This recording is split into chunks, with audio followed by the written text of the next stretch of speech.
Quando acordo de manhã e o pagamento tá na conta.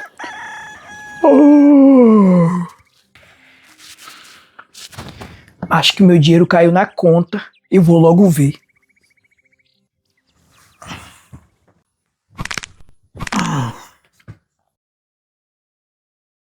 R$ 1.650. Sabia que tinha caído. Agora eu vou caçar jeito de pagar logo as minhas contas.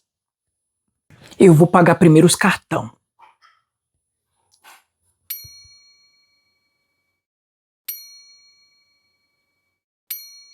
Pronto. Agora é as contas de casa. Talão de energia, já vou separar o dinheiro. Talão de água e internet. Agora é só deixar um dinheiro para poder fazer compra depois e tá tudo certo. Olha, ainda me sobrou R$ 110? Não acredito. Amor, acabou o gás.